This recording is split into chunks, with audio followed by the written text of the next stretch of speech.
What are you? A little bird or something? Are you hungry?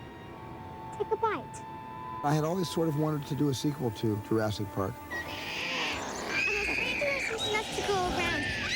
Because I thought that both by popular demand and also because I just had such a great time making the first film that I kind of wanted to revisit the past a little bit.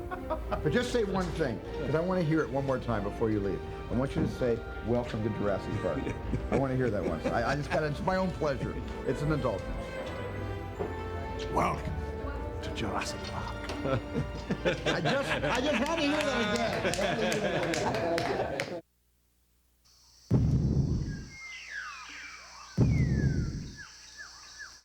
It was really the story that compelled me to make this movie. If I really hadn't found a story I was interested in, this film would have just been a nice memory, the first one.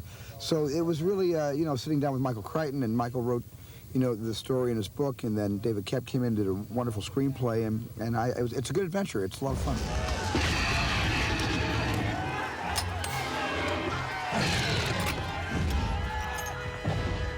When Michael told me that he was going to write a book and he was thinking about calling it The Lost World, I immediately was thrilled because I'm a big fan of Sir Arthur Conan Doyle's book, The Lost World. And even though these two subjects bear no resemblance to each other, the idea of being inside a prehistoric world that exists somewhere in this world today, and not behind electrified fences, not a theme park or a ride, but actually a jungle of dinosaurs in the wild, living without the intervention of man, that really compelled me. And I thought, wow, what a great story. Right, so you say shoot him, and he says, look, just protecting their baby, and you're saying, so am I. Absolutely. I think Stephen was the first person I met in the movie business. It was in 1970, and Universal had bought the Andromeda Strain, but they hadn't begun production. And one day I just drove up to Universal and met the production person who was supervising the project, and she said, would you like to see the studio? I'd never seen a movie studio. I had no real idea. And I said, yes. And she said, well, we have this really talented young man that we think is very wonderful named Steven Spielberg. And they had him come, and he took me around the studio and showed me what it was. And he was about to do a Night Gallery episode with Joan Crawford. Thank God for Site B. Site B? All the characters in The Lost World are based loosely on real people. Hammond, I suppose, has that quality that the people who are trying to attract venture capital have, in the novel anyway, which is a certain unscrupulousness. And by now we have a complete ecological system on the island with dozens of species living in their own social groups without fences. I really wanted to do the dark side of Walt Disney. Don't worry, I'm not making the same mistakes again. No, you're making all new ones. Lost World, he is the same man, but he's somewhat chastened. He's somewhat tempered by what has happened before. But the old temptations and the old adrenaline comes up again, and he takes risks again. Public opinion is the one thing that I can use to preserve it, but in order to rally that kind of support, I need a complete photo record of those animals alive and in their natural habitat. He says he's going to send some people on land, a few people, which I say is a horrible idea to sort of document them. I say people can't mix with dinosaurs. It's going to be bad for the people. So he says, well, you know, it's too late because your girlfriend, Julianne Moore, Sarah Harding, the paleontologist, is already there. She didn't tell me. She knew I would have stopped her anyway. She went down there, and she's there by herself. And that's why I go down there, to get her out of there. This is magnificent. Oh, yeah. Ooh, that's how it always starts. But then later there's running and screaming. I think the Ian Malcolm character in this film was much more of a sort of constructive force in moving the adventure forward, as opposed to, in the first film, Ian Malcolm was along for the ride, and he was kind of the critic. He stood around and badmouthed everybody and told everybody where they were wrong, and he was right in declaring everyone else wrong, but he was kind of along for the ride. In this sense, he's leading the journey in The Lost World. Sarah, when Hammond called you, why didn't you say something to me? Because I knew you would have stopped me from coming. Dr. Harding is a paleontologist who's been sent down to the island to study the animal's behavior. So she's part of a team of 4, and she's just there to study their nurturing habits. Steven said, I think this movie is about hunters versus gatherers. And that simple statement gives you, makes a writer's mind really whir, because you can think of lots of characters on each side and how they would very naturally come into conflict. You have a bunch of different characters with strong objectives thrown into a very serious situation. And people aren't being polite. They are trying to get their objective across and also try to survive. And so, it's very high stakes here on this island. We're stuck here, ladies and gentlemen, and stuck together, thanks to you people. We came here to watch. You came to strip mine the place. Back off. At least we came prepared. When you put together, one group of harvesters, we call them the hunters, and another group of dinosaur advocates, it's more than just running from dinosaurs. There's a lot of, pretty good emotional human drama in this one. Rex just fed, so he won't stalk us for food. Just fed? I assume you're talking about Eddie. You might show a little respect. The man saved our lives by giving his. Then his troubles are over. My point is that predators don't hunt when they're not hungry. Roland Tembo, last of the philosopher hunters. By the time we meet him, I think, in the film, he's actually had enough of all that. He's done it all. He's tracked and shot everything that there is possible to track, except for the major prize.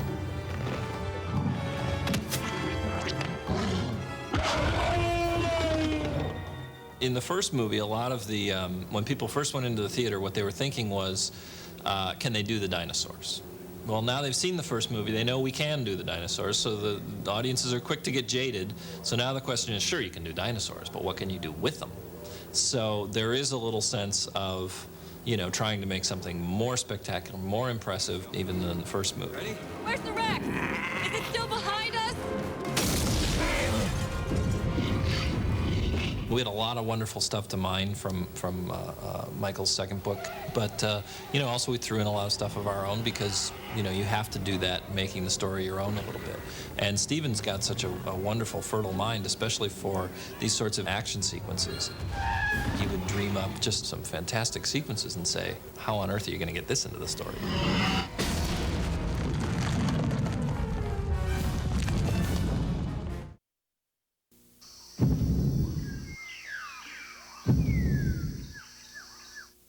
To prepare a production of this size, you just can't throw this together in a 4-month normal prep for a normal drama or comedy. You really need months and months and perhaps even years. And so I began prepping the movie, I'd say officially 12 months ago, and began sketching and designing some of the sequences about 2 years ago. Steven invited the storyboard artist and myself to dinner, and we just started storyboarding one of the scenes from the book, and then it just evolved from there. David Lowry and Stefan Decken created a lot of the illustrations and the storyboards, not only in a 2D form, but three-dimensionally on a video toaster that allowed you to look at images very crudely, but in a three-dimensional form on a monitor, so that we were able to determine whether things were going to be physically possible.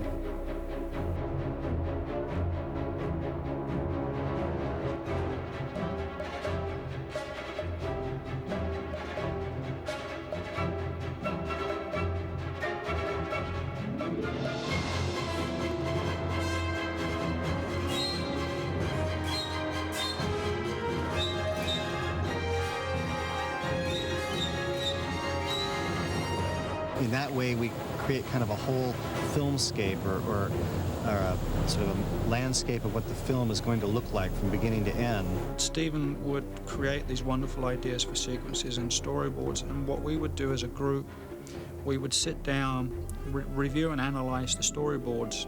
What we tried to do was to talk about the shots openly and see whether we could make slight adjustments in the framing of the storyboard so that we could, try and do shots practically, rather than spending more and more money on CG. One of the things that Stan Winston and myself got heavily involved in both movies, Jurassic Park and Lost World, is trying to do the best animatronics possible.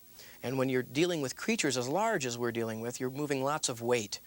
And that becomes a real problem. Smaller creatures can move and stop and start more fluidly than something that weighs 8, 9, 10,000 pounds. So with my crew and Stan's crew, we got together and tried to really research the latest technology in valving of hydraulics and how to counterweight and how to make things move as smoothly and as steadily as possible. The head will be able to dip down and sway and all that. Sure, absolutely. Go side by side a bit like this. Is that what you want? Yeah. And that's what it can do? Yeah, it needs to do that too. It can do that. Always do right out there. Real simple. Well, we certainly wanted to raise the stakes, you know, where Stan Winston was concerned, because Stan himself wanted to be able to retool all the animals and give them even more smooth, lifelike, animal-like movements. I thought he did an amazing job in the first one, but Stan, as an artist, is also not satisfied with himself, and he wants to improve on his work, and he had a chance, an opportunity, to make dinosaurs that were even more lifelike in the mechanical field, and he really did that. For me, the magic is you not being aware of the technology, you as an audience not being able to differentiate between the live-action world and the CG world. And I was concerned that possibly because of everything that everyone had heard, that Lost World would go completely to the CG world, but it didn't, and I'm thrilled about that. It would be neat if we could have these guys going. Oh, really fast? Like really fast? Yeah. That'd be great. Yeah. Got to do that. The first part of the process is doing our research, talking to paleontologists, reading all of the research, looking at all the research we can find to be paleontologically correct, then hit the drawing boards and start drawing the new dinosaurs.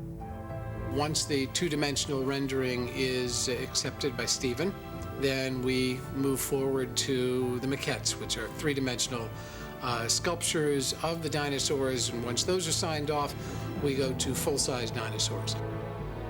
When Stephen comes and gives his input and what he wants to see, that gets us that much more excited about what we have to do and the need to do more things.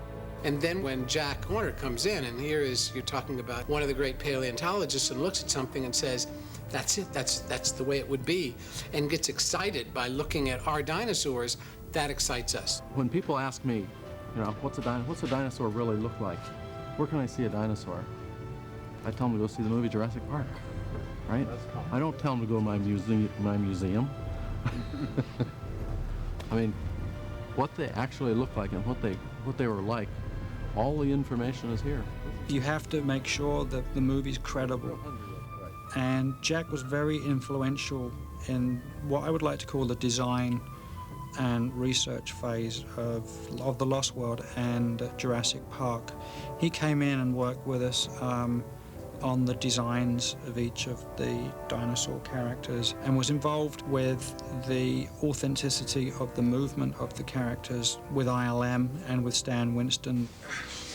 The thing that I'm excited about is if you see the storyboards where the motorcycle goes through the legs of the Apatosaurus. So early on in the meetings when Stan Winston and Dennis Murin and myself get together, we'll go through the storyboards with Stephen, figure out basically what tools we're going to use to create the image that's going to be on the screen. Whether it be a Stan Winston robot or whether it be a Dennis Murin created image, I then take that tool that's going to be used and make the transition to bring it into the set. One of the first things that we did was get together with the art department and design all the custom vehicles that you see in the movie. We had to take them and basically come up with functions for each one of them, and then Rick Carter's group would do drawings, we'd present them to Stephen, finally get approval, and then they would go to my shop to be built. We had the trailers that are so big in the movie, we had to custom build those, and we built some that would have wild walls, some that would roll themselves over, some that would hang from cliff tops. The Jeeps, the Hunters vehicles, all those had to be made and put together and all the hydraulics put in. We had the Snagger, which would run after an animal and close its arms down. We used a German vehicle called a Unimog for the large platform-type vehicles, and then Mercedes four-wheel AAV vehicles were used as well for our chase sequence. Each location that we look for, we have to find out what the facilities are, how we get our things there, how we ship there. So early on, we were thinking of New Zealand, which would have been a tremendous shipping situation. So we ended up going a little bit to Kauai and a lot to Eureka. Cut, we got it. That was great.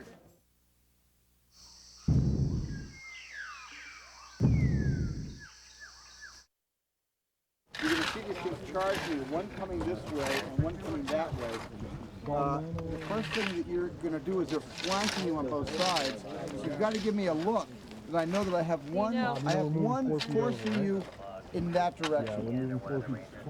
Otherwise, you would run back to Malcolm and the group. A typical day on location, well, let's talk about Eureka for a minute, because it lent itself so well to the Lost World environment that we needed for the movie. And the thing about Stephen, you know what's expected when you get out there on the set in the morning. And the first day of filming is a good example where we were basically ready for him when he walked on the set. Stephen usually will get somewhere in the neighborhood of 35 to 45 setups a day. So that keeps things moving very, very fast. With effects shots, it's more complicated because you're bringing in the effects unit. Sometimes that can slow things down a bit. Well, let's see if that's possible, because that would be a real, addition and a bonus. Absolutely, yeah. And we all it's already brilliant what it can do. It's just but amazing. It's limited but because we've got a big support. Do you know how animals, when they're ill at ease, elephants, you see elephants rocking like this? In the case of the Stegosaurus, we would have another shot set up at one end of this creek bed that we were shooting in, so that we could actually be doing a practical shot with one of Stan's dinosaurs, while ILM was setting up at the other end of the creek bed. And that way, when we would finish this setup, we would immediately move down and be ready to do the effects shot. Shoot him! She's just protecting your baby! So am I! Cut. Good. Quit. We were scheduled for 74 days, and we ended up in 69, and that's because of his uncanny ability to be prepared and know what he wants.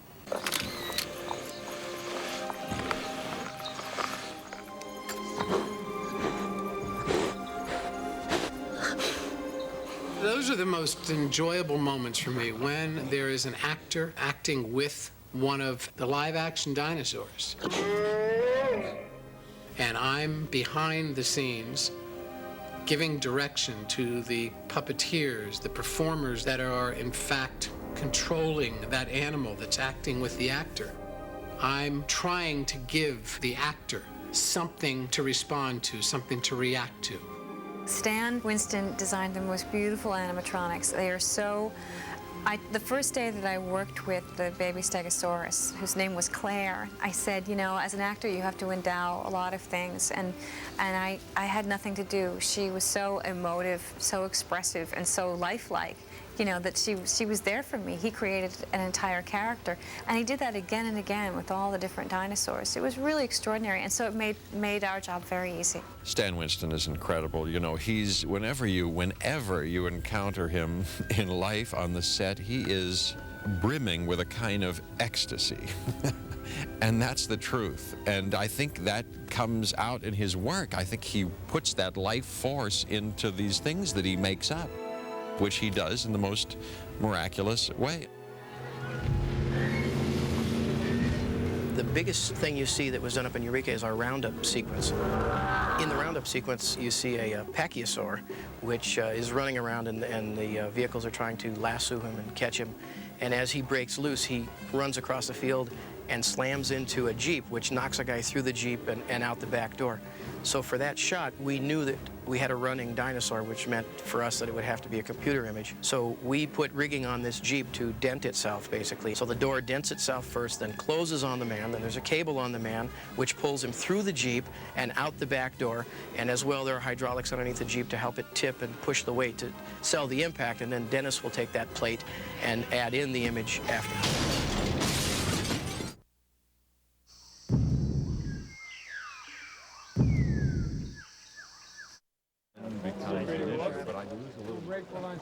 Okay, let's go up. I knew how I want this movie to look, and I also knew how I did not want the movie to look.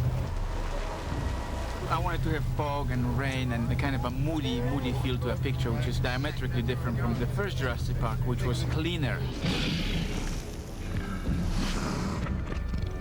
As the story in the first Jurassic Park reveals, they are encountering sort of an amusement park.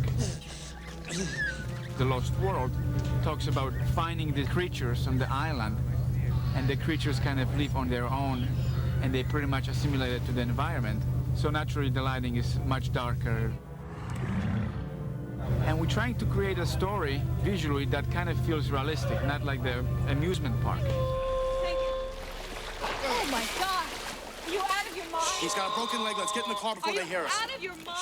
Do you have any idea what that is? Come on, open the door. We had a totally self-contained animatronic and robotic T-Rex that could be carried around by Jeff or Juliana or Vince, and had complete body motion and had a complete performance that would come out of that dinosaur with nothing coming out of it, no cables, no bundles of wires, nothing. It was totally self-contained, and an actor could pick it up and act with it, and that dinosaur would act back. Got him? Yeah.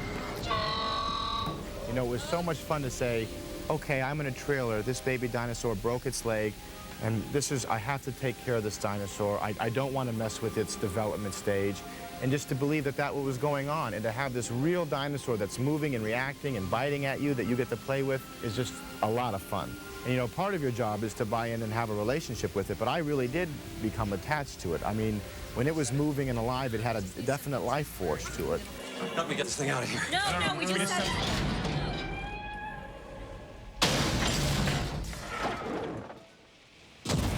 Mommy's very angry. We retooled everything that had to do with the internal workings of the T-Rexes. We used the original molds to come up with, you know, the basic look of the female T-Rex, and then made some subtle changes to create our male T-Rex. But the biggest breakthrough with the T-Rex was its ability to perform in a far, far superior way than the T-Rex in the first Jurassic Park. The T-Rex in Jurassic Park weighed 9,000 pounds. Very big and heavy, powerful animal to wield around. Both T-Rexes in Lost World weighed 9 tons. Weighed twice as much as the T-Rex in the first movie. The funny part of that was actually that the T-Rexes sort of were the biggest stars, I think, that Hollywood's ever seen, because in their contract, they didn't go to the sets came to them. They stayed on one stage, and we just kept having to revamp that stage in order to make their environments. It really gets down to what is the logistically the easiest thing to move around. And as it turns out, it's easier to set the T-Rex in place, have the tracks in place, and let them live there, and change the sets around the animals. So wherever you saw them, we built the sets where the T-Rexes were. We built a portable waterfall that we could move around, so that we had basically a sheet of water, and hung it above where we needed to be, and let the Steadicam run through, and let the dinosaur, the T-Rex head, go through. That is one of Steven's better scares, I think, in the movie, because you don't expect it to come through there. Steven wanted the waterfall to turn red on cue, so it's rigged with valving so that you could turn it to blood when on cue. If you think about running a robotic dinosaur that can go crazy in water, it just makes it so much more difficult. It'd be like taking your hairdryer in the shower with you, because literally there is electronic solenoids everywhere and control cables and wires. We just said, please hold the waterfall until the end of production, you know, because there's a good chance we're going to destroy this animal. And amazingly, we got through it. The T-Rex was underwater again. Not just the waterfall. When he wasn't in the waterfall, he was in the rain. But we did it, and fortunately got through it, and his performance was there, and we beat it, but it was tough. It was a tough way each time. The range of performance was incredible with this new male T-Rex, and it was able to move faster, was able to do more damage, and was able to do it with more finesse and more control than we had on the first one. So the performance was much more dramatic, much bigger, much more powerful, and at the same time, much more subtle. That dinosaur had to be able to eat a car, rip the roof off, rip the doors off, tear the seat out, and then, with great accuracy, grab an actor by his leg and rip him out of that car without killing the actor.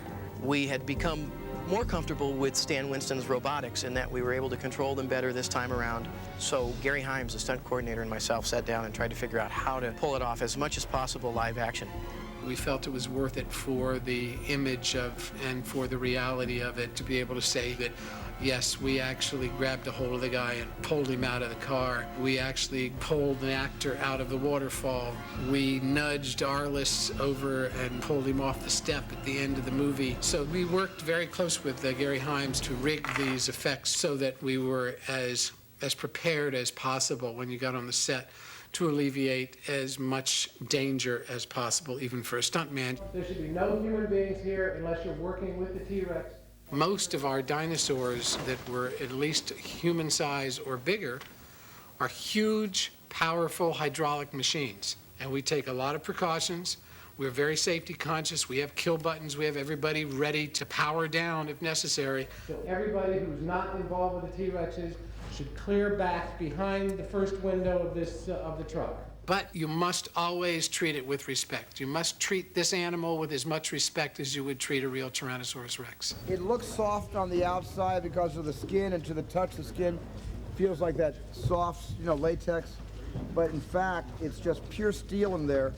And when that thing moves, there's a glitch in the mechanism. There's any kind of a short circuit, and the head suddenly snaps. It's not like when the baby T-Rex's head snaps or any other small animal's head snaps. This thing is lethal. Hang on to something! Hang on to something!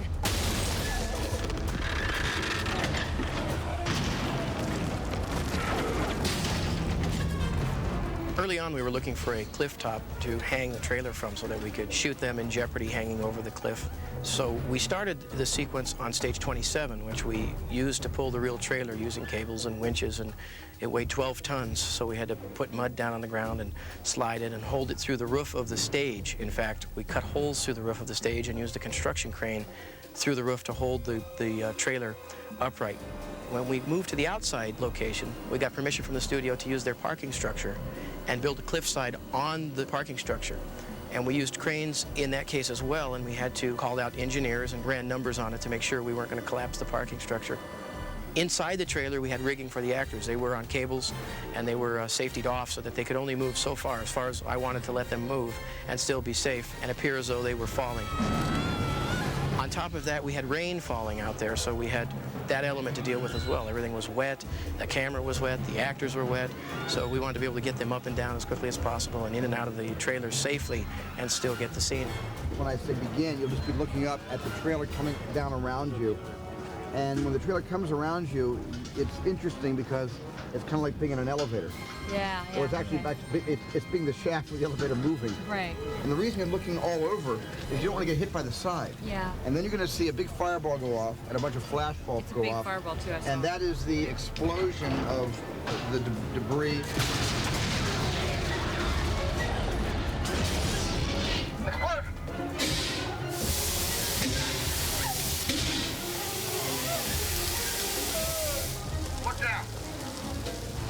And cut. Very nice. Good take, everybody. I worked a little harder, I worked with somebody to kind of build my upper body strength and tried to work on things that I need to use for hanging and for climbing. And I still don't think that I was as prepared as I should have been or I needed to be, because I didn't anticipate the level of physicality that this would require.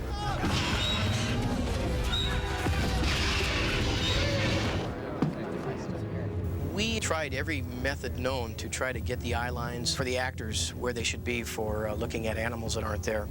So we've tried tennis balls, we've tried any number of things, balloons with helium in them. This picture, Lost World, we came up with monster sticks, we called them, and they were cutouts of dinosaur heads. And we literally walked through the set with animal heads at the right height so the actors could get used to where their focus would be, and we would rehearse them with those sticks. That's how we keep the actors kind of looking where they should be, because there's nothing worse than once you frame up a shot, if you put a creature in one place and the actor's eye line is somewhere else or their focus is somewhere else, it doesn't work. So it became very effective for us, and we used them lots.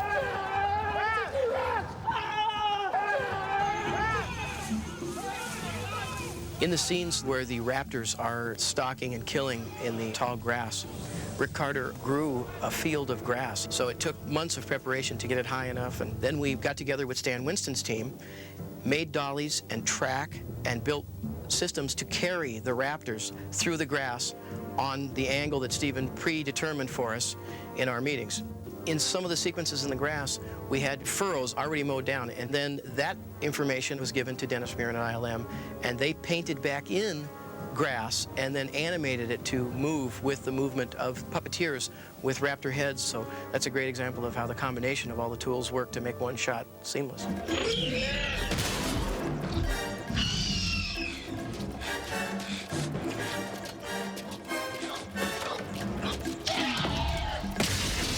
We had to work with Jeff Goldblum up in the back lot because part of the time he'd be acting with nothing there. So we basically had to rig glass to break itself, car doors to, you know, dent themselves, and cars to rock. Michael Antari's group had rigged the glass and had it all set up. And it's a matter of sort of working out the timings of the shot, you know, where the camera has to be at what time in the shot, where Jeff has to hit, where he has to look, and then when the rigging has to break. And so the glass will shatter, and as though the raptor jumped through it, when of course the raptor's not there. So it's all choreographed to keep the pace of the scene proper so that the animal's in the right place at the right time. And you add Jeff Goldblum into that, and we have to pay attention closely to his eye lines, and all of our cues kind of go off of where he's at in the particular part of the scene, and it takes a lot of timing. There were probably 12 different people hitting cues to make that work. It wasn't just a matter of a T-Rex kind of going here where you could watch a guy with a, you know, a mark on the thing. They're jumping around. So I asked either Dennis or one of his team to play the dinosaur in a couple of rehearsals just before we went, so I could get the feeling of, because this thing was going, oh, now it's here, and when I'm over here, it goes there. Well, how fast does it go? All that. So they were a little embarrassed, but they helped me out. Jeff was very interested in finding out just how this raptor is moving, because he wanted his eyeline to be right. He wanted his motion to be right, and that was a lot of fun. And we could actually get in there and sort of pretend we're the raptor and walk around in the same place it'll be, and he'd watch what we're doing, and then we'd run out of there, and he would do the scene. Yeah. Now you're pulling it into you. You got to make it feel like there's pressure pulling it in. You're too in control pulling it in. Yeah, that's good. That's good. That's good. It takes me much pressure. Yeah. Yeah. Like your arms just give in. They just give out. They just give out. Yeah, that's good. They just give out. Okay, so let's see. Even harder. Even bring it in faster to you. There's a lot of weight. Oh, that's good. Okay, let's shoot. If anybody was looking at this and didn't know we were about to shoot a scene, they would find this to be a pleasant form of masochism. Let's go. And sadism. We'll practice it slow as many times as we can. The camera operator, it's very important for him to be able to hit that mark exactly right with the camera, or else it'll be out of the shot. And he is like following nothing in the frame, as though he's looking at something. So that's a very difficult job also. Then it comes back to us, and we spend the next 6 months putting the animal on the shot.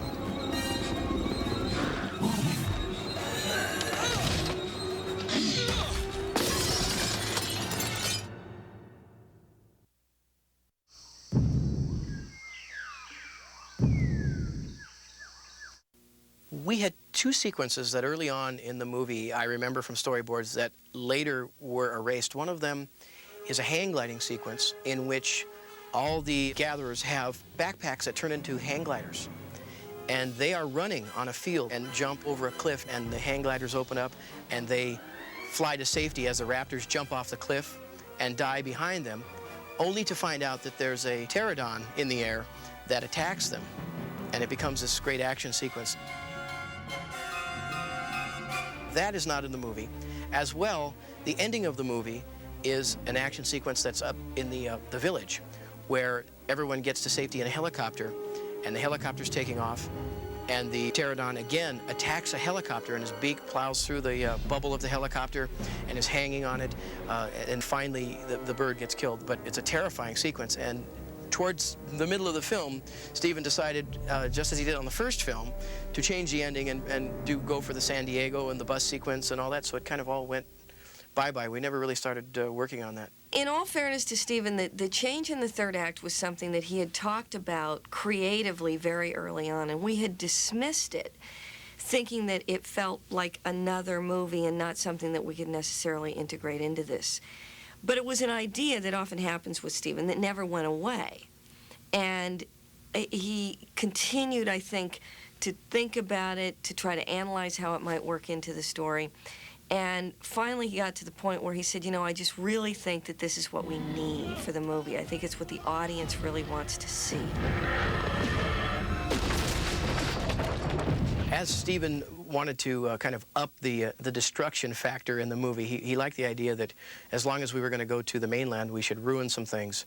So he had the idea of the T-Rex running down the street and wrecking the bus somehow. So I got with Randy Dutra, who does supervision on all the dinosaurs for us, and we decided how fast the T-Rex would be running and what part of his body would hit the bus, how hard and where, and kind of designed a bus that would implode itself as well as knock itself up on two wheels as it was driving. So in the plate that we shot live action, the bus tips itself up on two wheels and crushes itself in, and stunt people go out the windows of the bus. Dennis then takes that film and puts the T-Rex into the scene with the computer.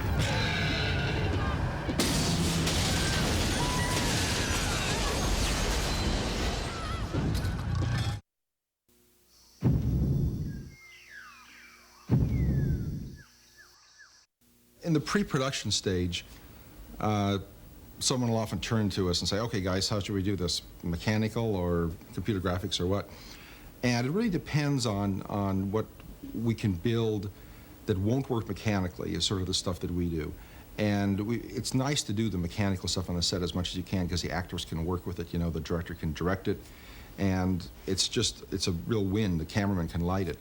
And we kind of know where that shift takes place, where you can't get away with that anymore and you need something else. Well, we do have to work very closely with Stan Winston and Michael Lantieri's and their teams because our work has got to seamlessly blend with theirs. Therefore, early on in production, we visited Stan's shop, saw the creatures under construction, looked at the paint schemes along with Stan and his team.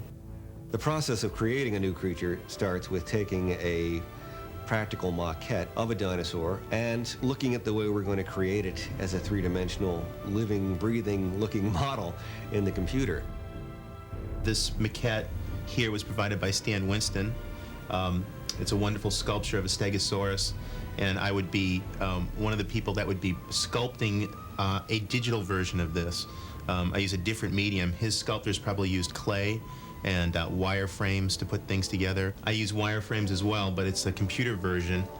The network of these little yellow dots are all the points that make up this model. So if I grab one of these points and move them out, I'm actually changing the shape of this model. It's much like working with a combination of clay and chicken wire. You're pulling on these points, and little by little you're sculpting it. And later on, the surface of this model will get textured and painted and look very real. If you make one clay sculpture, that's pretty much what you have. But in the computer, once you make something, there's an endless number of things you can do to continue to change it. Yikes. We have a herd of these stegos going through in a scene, and so we made modifications so that some would be pudgier, some would have broken plates, one would be a little baby.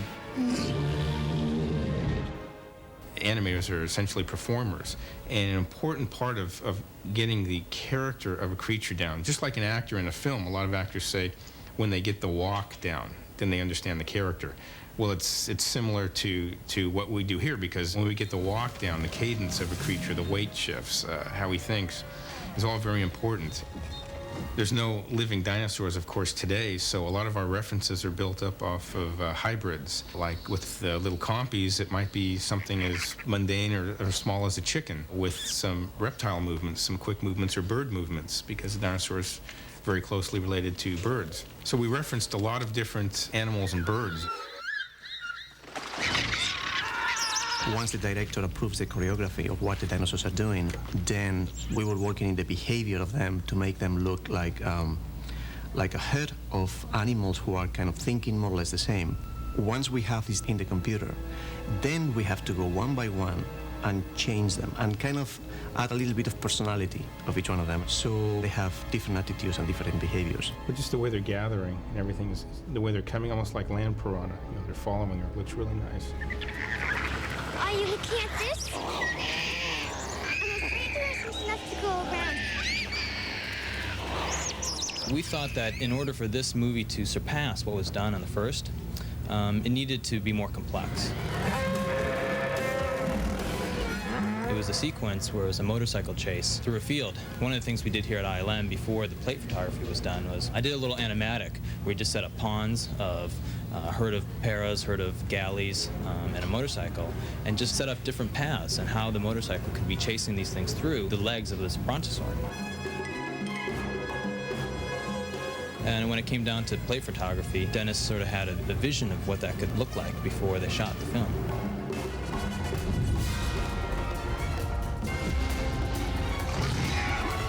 It dawned on us that this was the first time in the history of CG creatures, if you will, that we had a repeat character. We had the T-Rex coming back again. That hasn't happened yet. This is the first time. And there were certain aspects of the T-Rex's behavior in the first one that made the T-Rex who it was. So we tried to incorporate some of those behaviors into the T-Rexes in this sequence. In the shot where they eat the poor occupant of the vehicle, we had to come up with something that would work as far as the exchange of the two animals, you know, struggling, having a tug-of-war over this morsel. Stephen always called it his make-a-wish shot because, you know, they end up grabbing him and pulling him apart. But the thing we wanted to be careful of, since it was such a violent act, is trying not to make it that violent, trying to tone that down a little bit. And we did that a lot through the lighting, just keeping things more mysterious than like in-your-face kind of stuff. We have on the show a tremendous number of what we call two-dimensional compositing, which is like blue screen foreground and a background that's either computer generated or shot somewhere else. Probably 70 or 80 or 90 shots like that. And Rick Schultze and his crew that he's got are spearheading that process of combining those shots and making them look, you know, terrific. I'm in charge of supervising all the 2D and model shots. There were a couple of fairly large miniatures. There was a boat crash when they're coming back to San Diego, and they crash into the boat dock. We had 4 miniature shots there. We shot the miniature high speed, 96 frames a second. The other one was the stadium, and that was much smaller scale. It was 48 scale, so it's not a very large model, but it turned out pretty well.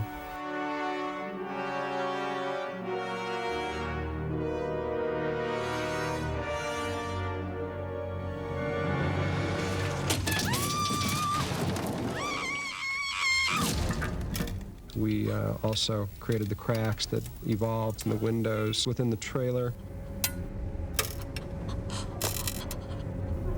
What we did was broke glass in forms that we liked, and then Pablo Hellman, who's doing a lot of the compositing on that sequence, then animated the cracks.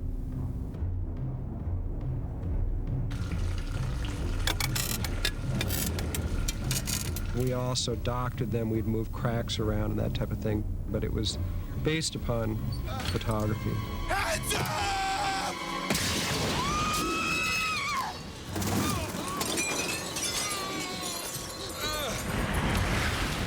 We received photography from the first unit, which was of these people in a trailer over a blue screen. When you looked at the original shot, you just saw the people hanging from ropes within the trailer, you know, shots looking down through the trailer at them with just blue screen below them, nothing else. So we were then required to replace that blue screen with, you know, raging surf and cliff and that type of thing.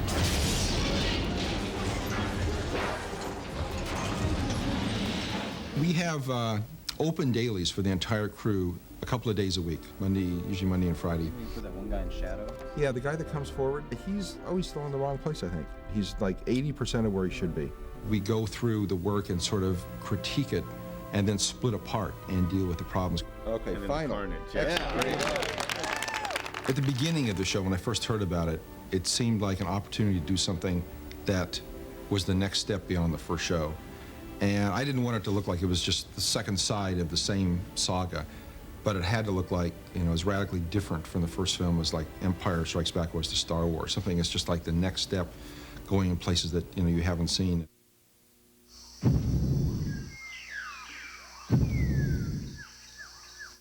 To discuss the post-production phase of the film, Michael Kahn, for example, the editor, he's been with Stephen for several years now. I can't see a film being done without a Steven Spielberg, Michael Kahn combination. Stephen relies on Michael because of his ability as an editor. because he's obviously one of the best. And the economy sometimes that you can find in the course of editing a movie is always something to pay attention to, because you don't want the audience to already be ahead of where you are in terms of character development. But on the other hand, it's safe from the standpoint of producing and directing, frankly. It's much safer to go ahead and shoot it if you're at all on the fence as to whether or not you need it, especially when it comes to defining character. I got a call from a gentleman who's going to Costa Rica or thereabouts. Now, if he's to be believed, it's a most unique expedition and very well funded. Well, I'm a very well-funded old son of a bitch. With the case of Pete Postlethwaite, we shot a scene that sets up his character and defines who he is as sort of the great white hunter. But then we realized in the course of cutting the movie together that the audience didn't really need it. They were already there. They already understood who he was. Tell the truth, Roland. Are you not even interested in this expedition's quarry? RJ, go up to my ranch, take a look around the trophy room, and tell me what kind of quarry you think could possibly be of any interest to me. And the same thing would be applicable with the boardroom scene. This corporation has been bleeding from the throat for 4 years. You have sat patiently and listened to ecology lectures while John Hammond signed your checks and spent your money. You have watched your stock drop from 78 1/4 to 19 flat with no good end in sight. And all along, we have held significant product assets that we have attempted to hide at great expense when we could have safely harvested those assets and displayed them for profit. Enormous profit.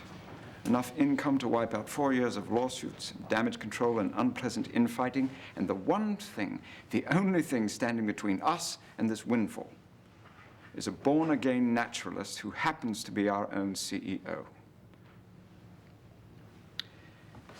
Believe me, I don't enjoy having to say these things about my own uncle.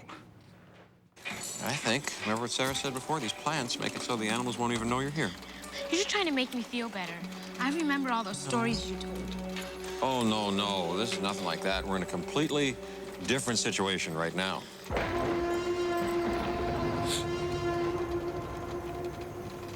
Gary Rydstrom and Gary Summers did an absolutely phenomenal job with sound design. I, needless to say, was involved in the process every step of the way of what kind of sounds that they were laying in. And it's always amazing to me to sit on the dubbing stage and to watch a scene begin to play out after they've laid in from the pre-dubs to the final dubs, all the detailed sound work. And it brings the characters to life.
And then to lay on top of that what John Williams has done with score, I mean, without it, it's drastically different experience. Stephen's idea was that this was all taking place on an island someplace, in some Caribbean area, and that the music might be driven by some drums, if you like, or some sort of ethnic or jungle kind of texture or flavor that might drive the music and might give it a kind of unique flavor. And so much of what in the action sequences I did, to begin with at least, was driven by this drum thing, which I enjoyed. And we had some wonderful percussionists come onto the stage. And it contributed a nice flavor, I think, to the film. I haven't made an experiment of comparing the two scores, but I think we'd find that Lost World is probably more frightening, maybe more dissonant, maybe a little bit more, with a little harder edge to it, and maybe scarier than Jurassic Park would be, of necessity, because of the different styles and look and texture of each film.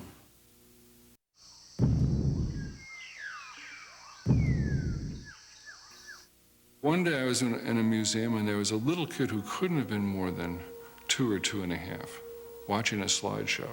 And the kid's feet didn't come anywhere near touching the ground on the bench, you know, and it was the kind of child who probably wasn't even in preschool yet. And the slides would be up there and the kid would scream, "Tyrannosaurus, Stegosaurus," you know, and all for an hour. And I just sat there thinking, what is it? All the time that I was working on the book, I was really trying to understand what the fascination is. T-Rex, T-Rex, T-Rex! I always keep the audience in mind on a movie like this. You know, the audience comes first, even before me. I mean, I have my own secret desires, and I might make another kind of movie to express those, but I really think of the audience when I think of a Jurassic Park or a Lost World or the entire Indiana Jones series. And yeah, a lot of this movie was made for what I would hope would be a pleasure and an adventure for the audience, as opposed to something that would, you know, make them shriek and cover their eyes.